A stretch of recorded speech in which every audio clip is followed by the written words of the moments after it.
In economics, a Monopsony single plus a 1/2 euro II per mil I 1/2 II plus or minus purchase is a market form in which only one buyer interfaces with would-be sellers of a particular product. The microeconomic theory of imperfect competition assumes the monopsonist can dictate terms to its suppliers, as the only purchaser of a good or service, much in the same manner that a monopolist is said to control the market for its buyers in a monopoly, in which only one seller faces many buyers. In addition to its use in microeconomic theory, monopsony and monopsonist are descriptive terms often used to describe a market where a single buyer substantially controls the market as the major purchaser of goods and services. Examples include the military industry, space industry, and the prison industry. Etymology: the term was first introduced by Joan Robinson in her influential book, The Economics of Imperfect Competition, published in 1933. Robinson credited classics scholar Bertrand Howard at the University of Cambridge with coining the term. Examples: it has also been argued that Walmart, in the United States, functions as a monopsony in certain market segments, as its buying power for a given item may dwarf the remaining market. Another possible monopsony could develop in the exchange between the food industry and farmers. It has been suggested that Amazon has monopsony power. In an article published by the Financial Times on May 28, 2014 by John Gapper, entitled "Publishers Must Become Giants to Take on Amazon." A similar point was made by Paul Krugman in the New York Times on October 19, 2014. Prior to 2011, the state of Texas had almost total control over the K-12 textbooks in the whole U.S. due to its market dominance. Although there are over 1,000 independent school districts in the state, the Texas Education Agency formally set the curriculum for each course that all districts must follow, and therefore also formally approved which textbooks could be used. Combined with Texas' large size, in the past Texas textbook purchases far outweighed those of other buyers. Rule changes in 2011 gave local school boards authority to choose other textbooks. In Bangladesh, a dozen of power-generating companies have been established in the private sector since 2009. Government of Bangladesh is the only purchaser for these companies. This is also an example of monopsony. Overview: the term monopsony power, in a manner similar to monopoly power, is used by economists as a shorthand reference to buyers who face an upwardly sloping supply curve but that are not the only consumer.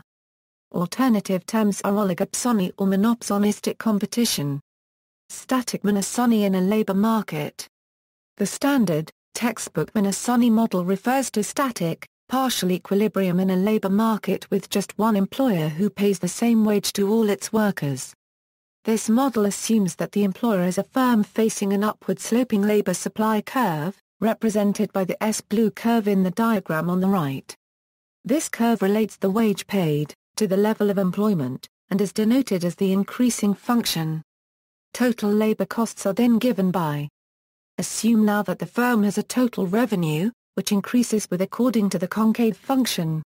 The firm wants to choose to maximize profits, which are given by. This leads to the first-order condition. Start solving the derivative of the right-hand side with a sum rule. Used a product rule here on the right-hand side where F equals W, L, and G equals L. Sin G. Maximum profits occurs where, since that is where a local maximum of the profit curve occurs, so set left-hand side equal to 0. Subtracting to put all R terms on one side and all W terms on the other. Multiply both sides by -1. The left-hand side of this expression is the marginal revenue product of labor and is represented by the red MRP curve in the diagram. The right-hand side is the marginal cost of labor and is represented by the green MC curve in the diagram. It should be noticed that this marginal cost is higher than the wage paid to the new worker by the amount. This is because the firm has to increase the wage paid to all the workers it already employs whenever it hires an extra worker. In the diagram, this leads to an MC curve that is above the supply curve S. The first-order condition for maximum profit is then satisfied at point A of the diagram, where the MC and MRPA curves intersect. This determines the profit maximizing employment as L on the horizontal axis. The corresponding wage W is then obtained from the supply curve, through point M. The monopsonistic equilibrium at M should now be contrasted with the equilibrium that would obtain under competitive conditions. Suppose a competitor employer entered the market and offered a wage higher than that at M.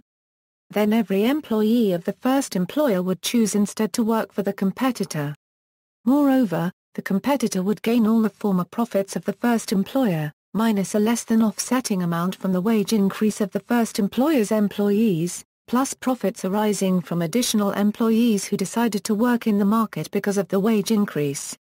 But the first employer would respond by offering an even higher wage, poaching the new rival's employees, and so forth. In other words, a group of perfectly competitive firms would be forced, through competition, to intersection C rather than M.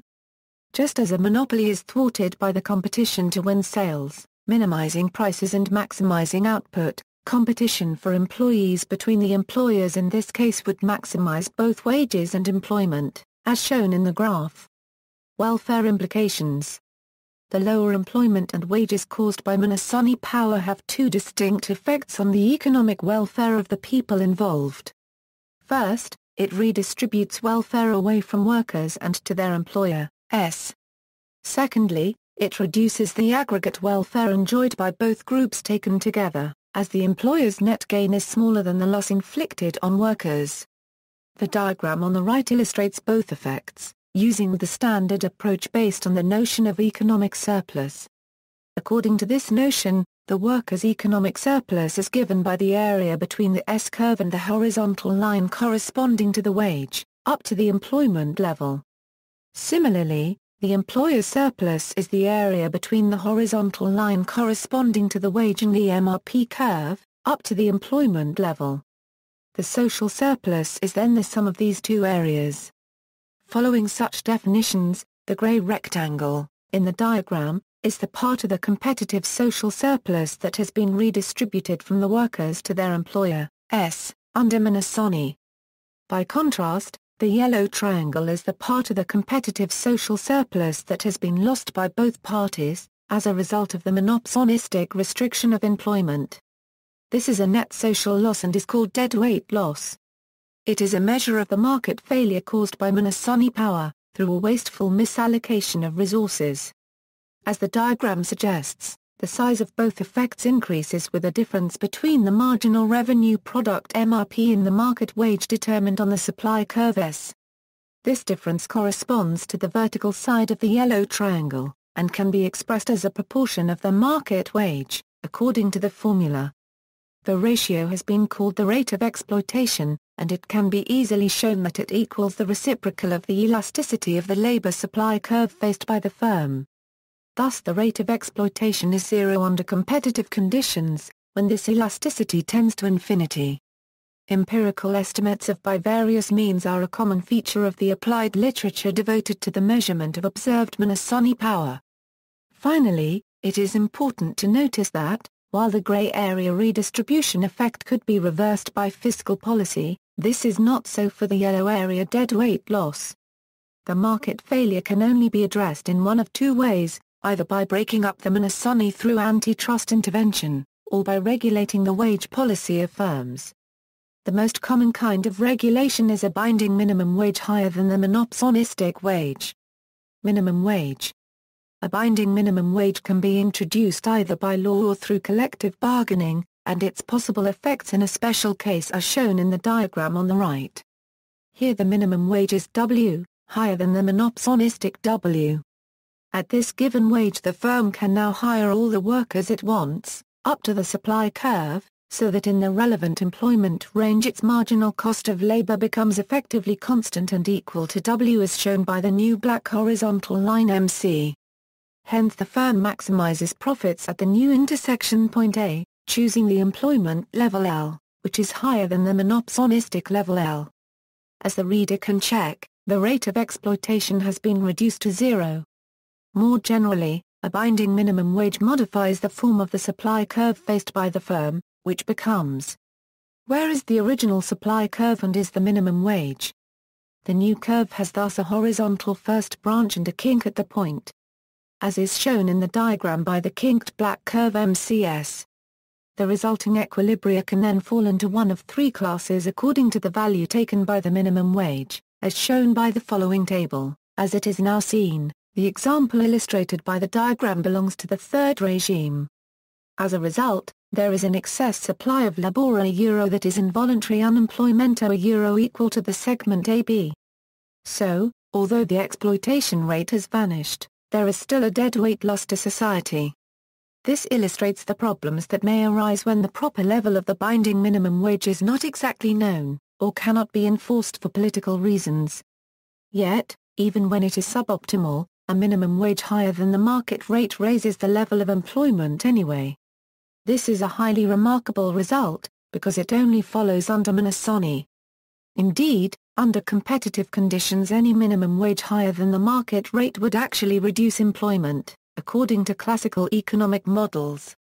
Thus, spotting the effects on employment of newly introduced minimum wage regulations is among the indirect ways economists use to pin down monopsony power in selected labor markets. Wage discrimination, just like a monopolist, a monopsonistic employer may find that its profits are maximized if it discriminates prices. In this case this means paying different wages to different groups of workers even if their MRP is the same, with lower wages paid to the workers who have a lower elasticity of supply of their labor to the firm. Researchers have used this fact to explain at least part of the observed wage differentials whereby women often earn less than men, even after controlling for observed productivity differentials. Robinson's original application of monopsony was developed to explain wage differentials between equally productive women and men.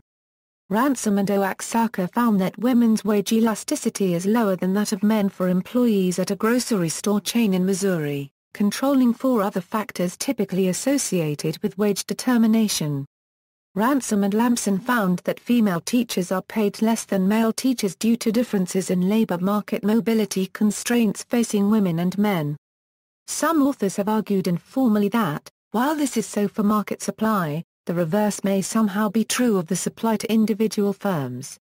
In particular, Manning and others have shown that, in the case of the UK Equal Pay Act, implementation has led to higher employment of women. Since the Act was effectively minimum wage legislation for women, this might perhaps be interpreted as a symptom of monopsonistic discrimination. Empirical problems. The simplified dynamics sketched above suggests that the frequent observation of short-run relative inelasticity of labor supply to individual firms may not be very relevant to the diagnosis of significant monopsony power. Efforts to measure the size of the exploitation rate in specific labor markets have hence taken various forms. Direct measurement of wage and MRP, estimates of the long-run supply elasticity of labor to firms, cross-sectional comparisons of wages and employer concentration, correlations between wages and workers' mobility, structural estimation of equilibrium search models, employment effects of minimum wages. The results of these empirical works are rarely unambiguous. However, even in cases such as coal miners or nurses, most U.S. studies suggest rates of exploitation probably lower than marginal tax rates on workers' incomes, or union relative wage effects. The better documented instances of significant exploitation are found in the probably rare cases of explicit collusion, such as U.S. baseball before the reserve clause. Sources of labor monopsony power. The simpler explanation of monopsony power in labor markets is barriers to entry on the demand side.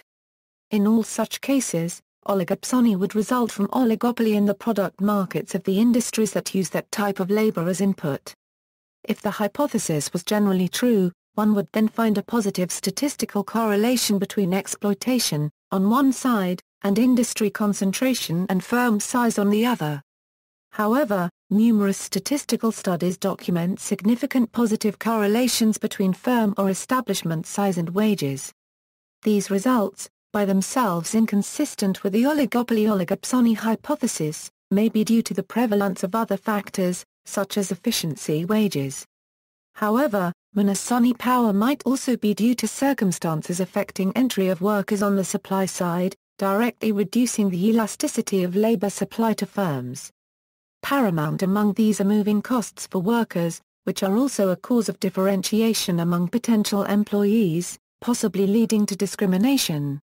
But a similar effect might also be produced by all the institutional factors that limit labor mobility between firms, including job protection legislation. The vetting of employees in the government or the defense sector is another source of monopsonistic competition, as are requirements for professional certification, for example, a medical degree.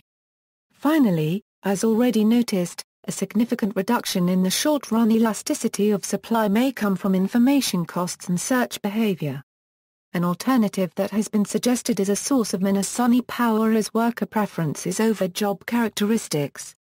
Such job characteristics can include distance from work, type of work, location, the social environment at work, etc. If different workers have different preferences, employers have local monopsony power over workers that strongly prefer working for them. Finally, monopsony power will occur when the average revenue product of labor increases with the amount of labor employed, due to economies of scale. In this case, the perfectly competitive solution is not stable. In the long run, the firm may set wages equal to the average revenue product of labor, or engage in wage discrimination, paying wages closer to marginal product to markets with higher elasticity of supply. Public administration and product markets, the same or similar empirical difficulties dog attempts to identify significant monopsony in non-labor markets, and specifically in markets for intermediate goods bought as inputs by very large firms. Among the most likely U.S. candidates, one finds in the literature. Trade and Technological Knowledge, Rodriguez, Tomatoes for Tomato Processing, Just and Churn, Beef for the Beef Packing Industry, Schroeter, Western Coal for Electric Utilities, Atkinson and Clark-Vliet, Pulpwood and Sologs, Murray, Sophisticated Weaponry. A related issue is the role of monopsony power from the point of view of antitrust policy affecting vertical integrations. It has been argued that vertical integration by a monopsony whereby the production of the previously bought input becomes an in-house operation may reduce or eliminate the inefficiencies due to monopsonistic restriction of purchases. In Australia, the pharmaceutical industry can be viewed as a kind of monopsony, as the Commonwealth Government is the principal buyer of products through the Pharmaceutical Benefits Scheme. In the U.S., journalists, including Harper's and the PBS program Frontline, have made the case that Walmart is a monopsonist, dictating terms to suppliers, whilst at the same time a monopolist dictating terms to consumers at least in certain market segments. It has been argued that Apple has in some ways become a monopsonist in that it can dictate terms to suppliers of electronic components. See also, bilateral monopoly, Canadian wheat board a monopsony in agriculture, captive supply, market forms, minimum wage, monopoly, oligopsony, single-payer healthcare, single desk, references. Further reading, Atkinson, S.E.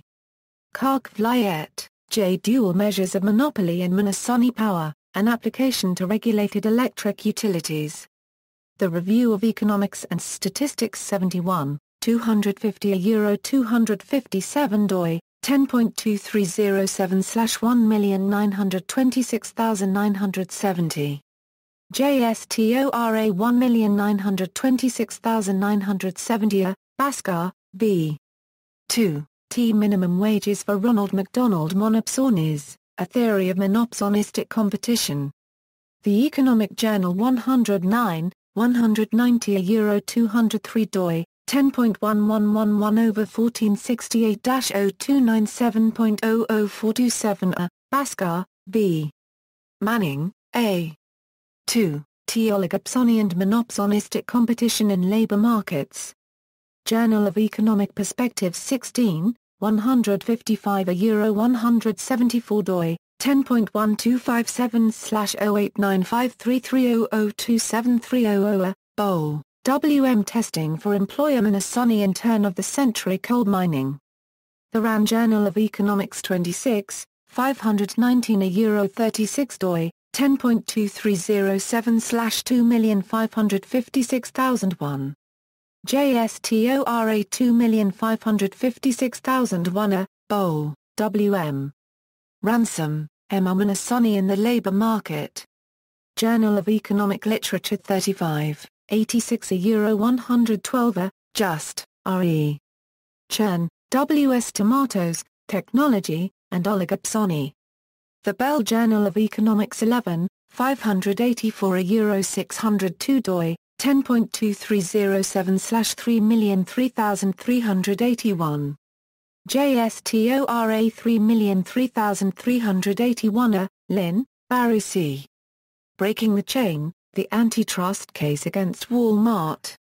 Harper's Magazine. Manning, Monopsony in Motion, Imperfect Competition in Labor Markets. Princeton, Princeton University. Presser, Murray, B.C. Measuring Oligopsony Power with Shadow Prices, U.S. Markets for Pulpwood and Sawlogs.